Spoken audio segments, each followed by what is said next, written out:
السلام علیکم ورحمۃ اللہ وبرکاتہ۔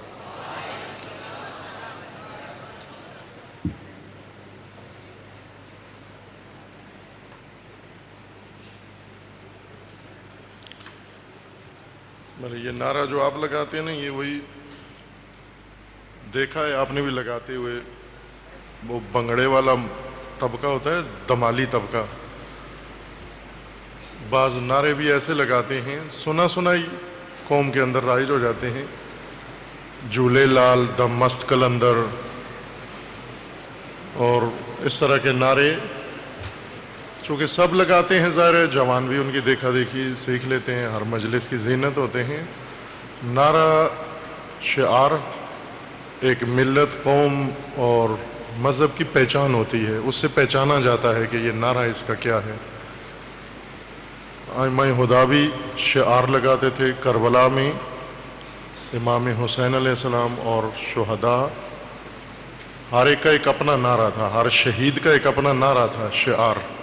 اس موضوع پر ایک عشرۂ محرم، عشرۂ مجالس پورا پڑھا ہے، اس کا موضوع ہی شعار کربلا ہے یا شعار عاشوراء، کہ کیا نعرے ہونے چاہیے۔ نعرہ انسان کے مکتب، مذہب، سوچ کا پہچان ہوتی ہے۔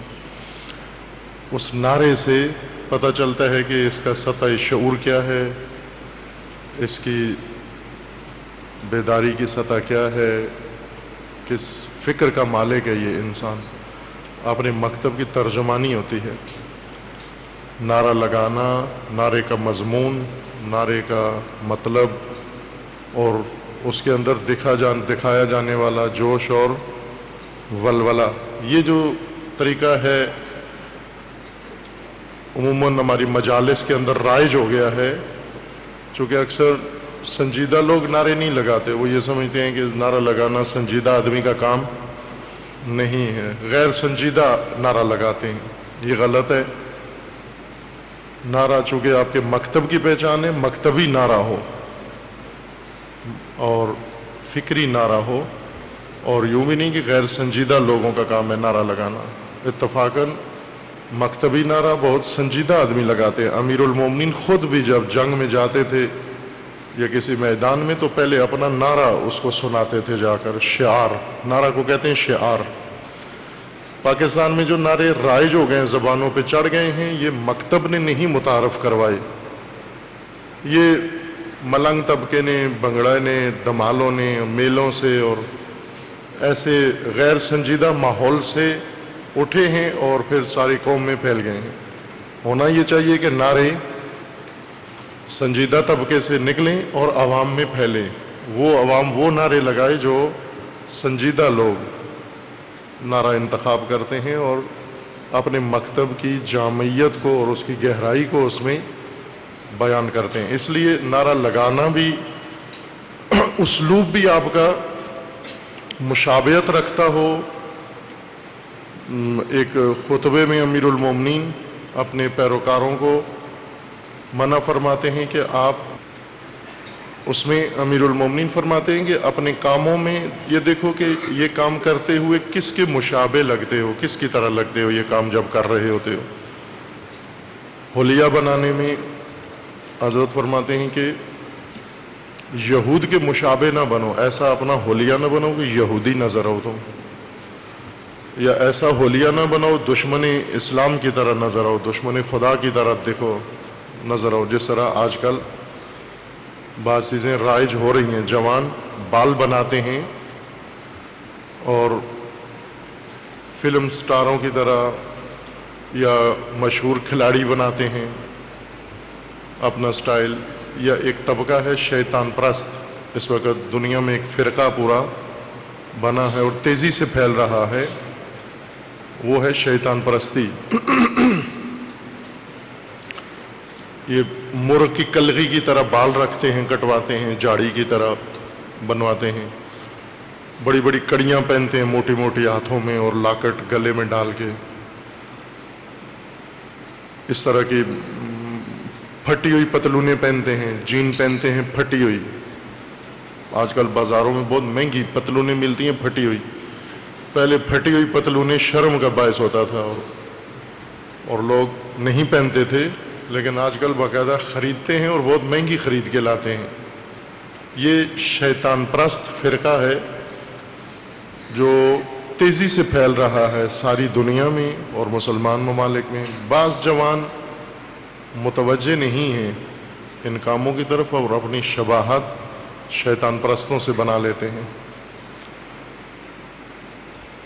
ایک مومن کے گھر میں گئے ہم تو ان کے بچوں نے عجیب و غریب اپنا حلیہ بنایا ہوا تھا۔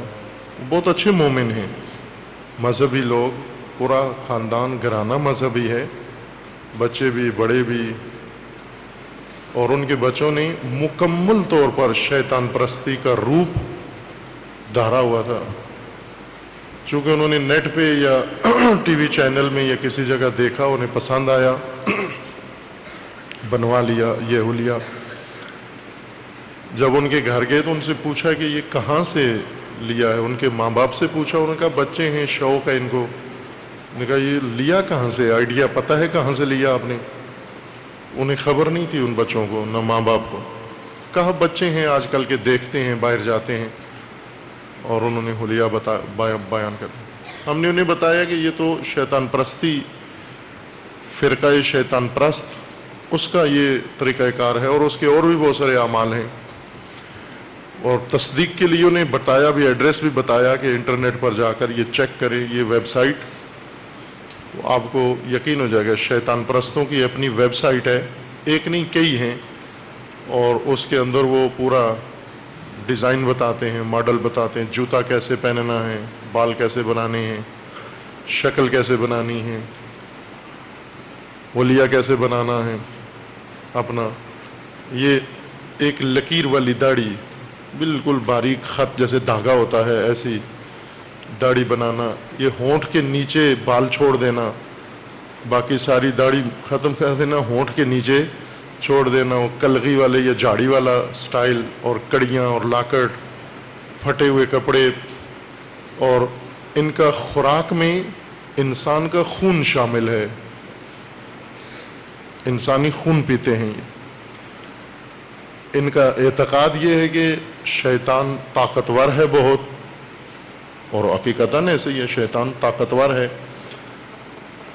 اور اگر ایسے کام کریں شیطان ہم سے راضی ہو جائے، خوش ہو، اور شیطان اپنا شاگرد چیلا بنا لے، ہمیں اپنی پارٹی میں قبول کرے، تو شیطان کی طاقت انسان میں بھی آ جاتی ہے، اور وہ کام جو شیطان کرتا ہے وہ انسان بھی انجام دیتا ہے۔ اس شوق سے وہ شیطان کا قرب چاہتے ہیں، اور شیطانی اعمال، شیطانی حلیہ، شیطانی ماڈل، شیطانی ڈیزائن، شیطانی حرکتیں عام کی ہیں، باقاعدہ پلاننگ کے ساتھ۔ دوسرے فیشن کے طور پر اس کو اپناتے ہیں، وہ اس کو مسلک، مذہب کے طور پر ترویج کرتے ہیں، اور عام شیعہ جوان، سنی جوان، مسلمان جوان، پاکستانی جوان، وہ اسے فیشن کے طور پر دیکھتے ہیں گلی کوچے میں، بازار میں، یا ٹی وی میں کسی کو، کسی ایکٹر ایکٹریس کو، اور اس سے یہ ڈیزائن اتار لیتے ہیں۔ انہیں خبر نہیں ہوتی کہ نہ چاہتے ہوئے شیطان پرستوں کے شباہت اختیار کر لیے۔ امیر المومنین اپنی ہدایت میں لوگوں کو فرماتے ہیں کہ جب اپنا حلیہ بناتے ہو، اپنا طور طریقہ، یہ دیکھو کہ کس کے مشابہ نظر آتے ہو، وہ کام مت کرو جس سے غلط لوگوں کی شباہت تمہارے اندر آئینہ بن جاتے ہو، کسی غلط چیز کے دکھانے کا، انعکاس کا، منعکس کرنے کا۔ عزیزان، یہ بہت ضروری ہے جوانان عزیز و گرامی، آپ کے لیے، مومن جوانوں کے لیے، انقلابی جوانوں کے لیے، آپ کے لیے بہت اہم ہے یہ بات کہ آپ کا وجود کس چیز کا آئینہ ہو، کس چیز کی شباہت ہو، کس چیز کی شبیہ ہو۔ شبیہیں بناتے ہیں آپ اپنے عزاداری کے اندر۔ شبیہوں کا مطلب یہ ہوتا ہے کہ آج ہم ایسے ماڈل بنائیں اپنے ہاتھوں سے جو کربلا کے منظر سے ملتی جلتی چیزیں ہوں، کربلا کا منظر اپنی آنکھوں کے سامنے بنانا چاہتے ہیں۔ ہم لوگ وہاں نہیں تھے، ہمیں نہیں معلوم، کتابوں میں پڑھا ہے کہ یہ چیزیں وہاں تھیں۔ آج اس سے ملتی جلتی چیزیں بناتے ہیں تاکہ ہمارے ذہنوں میں، آنکھوں میں یہ تصویر کربلا کی پیدا ہو جائے۔ شبیہ اسی کو کہتے ہیں، یعنی کسی دوسری حقیقی چیز سے ملتی جلتی چیز بنانا، اس کے مشابہ چیز بنانا، تاکہ اس کے ذریعے سے ہمارا ذہن اس اصلی چیز کی طرف چلا جائے۔ جہاں تک شریعت اجازت دیتی ہے شبیہ کی، وہاں بنائیں، جس کی شریعت منع کرتا ہے وہاں نہ بنائیں۔ اور کوئی حرج نہیں ہے، یہ شبیہ ہیں اگر اس نیت سے بنائی جاتی ہیں کہ ہم کربلا کا منظر اپنی آنکھوں میں زندہ دیکھنا چاہتے ہیں، آنکھوں سے، اس حد تک شبیہیں بنا لیں۔ اگرچہ ابھی جو شبیہیں بناتے ہیں ان کی کوئی شباہت کربلا کے ان چیزوں سے نہیں ہوتی۔ مثلا جیسے ابھی علم بناتے ہیں، ایسا علم ایک بھی کربلا میں نہیں تھا۔ کربلا میں جنگی جھنڈے تھے، جنگ میں جو جھنڈے اٹھائے جاتے ہیں۔ اب آج بھی ملکوں کے پرچم ہیں، علامت ہے، ان کی پہچان ہے، یا مذاہب اور جماعتوں کی، پارٹیوں کی اپنی ایک پہچان ہے، علم بناتے ہیں۔ جنگ میں لشکر کی ایک پہچان ہوتی تھی، اس کا مطلب یہ ہوتا تھا کہ اس لشکر کا یہ علم ہے، یہ اس کی نشانی ہے، یہ جھنڈا ہے اس کا۔ ہم جو جھنڈے بناتے ہیں اس کو اٹھانے کے لیے بھی 100 آدمی چاہیے۔ کربلا کا پرچم ایک دلیر شجاع آدمی جو گھوڑے پہ بیٹھا ہوتا تھا، آگے آگے وہ گھوڑا اس کا چلتا تھا، پیچھے پورا لشکر جاتا تھا، یعنی جنگی جھنڈا تھا کربلا کے اندر۔ ایسا مزاروں والا جھنڈا نہیں تھا جو درباروں پہ، مزاروں پہ یا سیاسی پارٹیوں کا جھنڈا ہوتا ہے۔ ایک مبارزاتی جنگی جھنڈا تھا، پہچان کربلا والوں کی۔ اسی طرح امام حسین علیہ السلام کا ذوالجناح گھوڑا، وہ جنگی گھوڑا تھا۔ ابھی جو گھوڑا بناتے ہیں یہ شاہوں کے گھوڑے سے مشابہت رکھتا ہے، یہ کسی شہنشاہ، چونکہ اس کے اوپر اتنا تزئین کی ہوتی ہے، اتنا مزین گھوڑا تو جنگ نہیں لڑ سکتا جس کے اوپر اتنی چیزیں ڈالی گئی ہوں۔ آپ شبیہ بنائیں کربلا کے، ذوالجناح کی بنائیں، سید الشہداء کے گھوڑے کی، جس طرح میدان جنگ کا گھوڑا ہوتا ہے اس طرح سے بنائیں تاکہ شباہت اس سے ہو۔ یہ گھوڑا جو بنایا جاتا ہے یہ جو بادشاہوں کے، شہنشاہوں کے، نوابوں کے، جاگیرداروں کے گھوڑے ہوتے ہیں، بڑے سجے ہوئے، شاہی سواری جس پر جا رہی ہوتی ہے، یا اور اس طرح سے جو چیزیں ہم بناتے ہیں شباہتیں، پہلے تاریخ پڑھیں کہ وہاں اصل حقیقی چیز کیا تھی تاکہ ہم اس سے ملتی جلتی چیز یہاں پر بنائیں۔ اگر حقیقی شے کا پتہ ہی نہ ہوا تو ہم اپنے ذوق کے مطابق بنائیں گے۔ ابھی کربلا کی شبیہیں بناتے ہیں، وہ کربلا کے مشابہ کم ہوتی ہیں، پنجاب کے، سیالکوٹ کے، گوجرانوالا کے اور سائیوال کے اور ملتان کے اور ان علاقوں کے زیادہ شباہت ہوتی ہے اس کے اندر، چونکہ اس علاقوں کی ترجمانی کر رہی ہوتی ہیں یہ چیزیں، یہ رسومات یہاں بجائی لا جاتی ہے۔ عرب یہ کام نہیں کرتے تھے، یا کربلا میں بہت سارے ایسے مناظر نہیں تھے، یہ یہاں ہمارے یہاں ہوتے ہیں ایسے مناظر۔ پہلے اس حقیقت سے آشنا ہو ہم، حقیقت کیا تھی تاکہ اس کی شبیہ بنا سکیں۔ وہ تو دیگر چیزوں کی شبیہ بناتے ہیں، سب سے پہلے خود انسان کو شبیہ بننا ہے۔ جس طرح کربلا میں جو چیزیں تھیں ان میں سب سے بہترین چیز جو سید الشہداء نے فرمایا وہ علی اکبر شبیہ تھے رسول اللہ کی۔ یہ سید الشہداء کا فرمان ہے کہ حضرت علی اکبر سیرت میں بھی اور صورت میں بھی رسول اللہ کی شبیہ تھے۔ سیرت اور صورت سے مراد یعنی حلیہ، ایک تو شکل بھی ملتی تھی رسول اللہ سے ان کی، خد و خال، یہ ظاہر ہے انسان خود نہیں بنا سکتا، پیدائشی ہے، اللہ تعالیٰ کی طرف سے ہے کہ انسان کے چہرے کے خد و خال، چہرے کے نقوش کس کے مشابہ ہوتے ہیں، کہ عموماً اولاد اپنے آبا، اپنے اجداد کی شباہت ہوتی ہے، لیکن حلیہ بنانا یہ انسان کے اپنے بس میں ہے کہ اپنے آبا کی طرح حلیہ بنائیں۔ حضرت علی اکبر کا حلیہ یعنی وضقت، پوشاک پہننا، یہ سب رسول اللہ کی طرح تھا، اپنا حلیہ رسول اللہ کی طرح بنایا ہوا تھا۔ مثلا حضرت علی اکبر کی داڑھی رسول اللہ کی طرح تھی. شبیہ بننا ہے تو پہلے اس طرح سے اپنے آپ کو شبیہ بنائیں. کربلا کے شہداء کی شبیہ بنائیں. کربلا میں ایک بھی کلین شیو شہید نہیں تھا, ایک بھی مونچھوں والا شہید نہیں تھا, سب کے سب بارش. تاریخ پڑھ کے دیکھیں. اور سب سے زیادہ ضروری جن شبیہوں کی ہے وہ شہداء کی شبیہیں ہیں کہ آج جوان کربلا کے شہداء کی شبیہ بنے, ان جیسے بنے, ان کی طرح بنے. آج کے جوان کو دیکھ کر شہداء کربلا یاد آ جائیں کہ یہ تو ان سے ملتے جلتے ہیں, ان کا کردار, ان کی سیرت ان سے ملے. سید الشہداء فرماتے ہیں حضرت علی اکبر سیرت میں بھی رسول اللہ کی شبیہ تھے. سیرت اختیاری چیز ہے, یہ تو پیدائشی نہیں ہے. سیرت کا مطلب یعنی کردار, کریکٹر, اعمال, طور طریقہ, اخلاق, رویہ. حضرت علی اکبر رویے میں بھی رسول اللہ کی شبیہ تھے.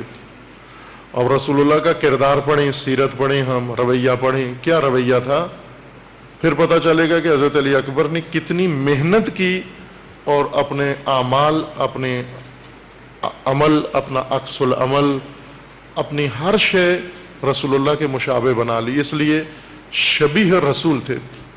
ہم آج شبیہ ہیں. کس کی شبیہ ہیں؟ کسی سے ضرور ملتے جلتے ہیں. ہمیں کھڑا کیا جائے, لباس دیکھے جائے ہمارا, کسی کے شبیہ ہیں. اور ظاہر ہے کربلا میں ایسا لباس کوئی بھی نہیں پہنتا تھا جو ہم پہن رہے ہیں. ہمارا چہرہ, ہمارا حلیہ شبیہ ہے, کسی کے شبیہ ہے. کس کے شبیہ ہے؟ یا ہالی ووڈ کے کسی کے شبیہ ہے, یا بالی ووڈ کے کسی کے شبیہ ہے, یا لالی ووڈ کے کسی کے شبیہ ہے. ہم بھی شبیہ ہیں, لیکن کریکٹر کس سے ملتے ہیں؟ سیرتیں, رویے ہمارے کس سے ملتے ہیں؟ مثلا گفتگو کا انداز, ہماری گفتگو کا انداز شبیہ ہے. کس کے ساتھ ملتا جلتا ہے؟ ہم کس کی طرح باتیں کرتے ہیں؟ ہمارے بولنے کا انداز شبیہ اسی کو کہتے ہیں. اپنی سیرت, انداز, گفتگو کا اپناؤ. جن کے پیروکار ہو ان کی شبیہ بنو. آپ بھی رسول اللہ کی شبیہ بنیں. یعنی آپ کا کردار, آپ کا رویہ, آپ کا طور طریقہ, آپ کا عمل, عکس العمل رسول اللہ کی مانند ہو. اٹھنا بیٹھنا رسول اللہ کی طرح ہو. اسوہ, قرآن کریم نے رسول اللہ کو اسوہ کہا ہے. ہمارے ذہن میں یہ بات بیٹھی ہوئی ہے کہ ہمیں صرف محبت کرنی ہے دل میں, بس اتنا رابطہ رکھنا ہے رسول اللہ اور آل رسول سے. شبیہ, حلیہ, کردار, کریکٹر میں ہم نے انڈیا سے لینے ہیں سارے کردار, یا یورپ سے لینے ہیں کردار. کردار رسول اللہ سے نہیں لینا. کیوں؟ وہ تو جی معصوم ہے. وہ معصوم کو اسوہ بنایا گیا ہے. اسوہ کا مطلب ہوتا ہے رول ماڈل. رول ماڈل کا مطلب ہے یعنی اس جیسا بنو, تم بھی بنو. وہ نہیں بن سکو گے کبھی بھی, لیکن جیسے وہ تھے اسی طرح اپنا ظاہر آپ بناؤ. آپ کا رویہ انہی جیسا ہو, اخلاق انہی جیسا ہو. وہ آپ کے اسوہ ہیں. لَقَدْ كَانَ لَكُمْ فِي رَسُولِ اللَّهِ أُسْوَةٌ حَسَنَةٌ. رسول اللہ کی ذات میں تمہارے لیے اسوہ ہے, یعنی وہ رول ماڈل ہیں. اپنا ظاہر, اپنی سیرت, کردار رسول اللہ جیسا بناؤ. حضرت علی اکبر کے لیے رسول اللہ اسوہ تھے, شباہت تھی. تمام جہاد سے رسول اللہ کے ساتھ شباہت تھی. رسول اللہ کی سیرت, کردار پڑھنے سے پتہ چلے گا حضرت علی اکبر کیا تھے. حضرت علی اکبر رسول نہیں تھے, نہ مقام رسالت پہ فائز تھے. کردار میں, سیرت میں شبیہ رسول اللہ تھے.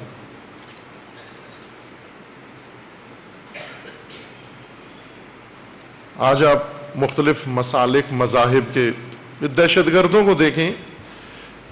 یہ دہشت گرد کہتے ہیں کہ ہم صحابہ کی شبیہ ہیں. جو پہلی نسل تھی اسلام کی, مسلمانوں کی, جو حلیے ان کے تھے یہی اپنے حلیے بناتے ہیں. انہیں بتایا گیا ہے کہ صحابہ یا وہ جنگجو جو جنگوں میں شرکت کرتے تھے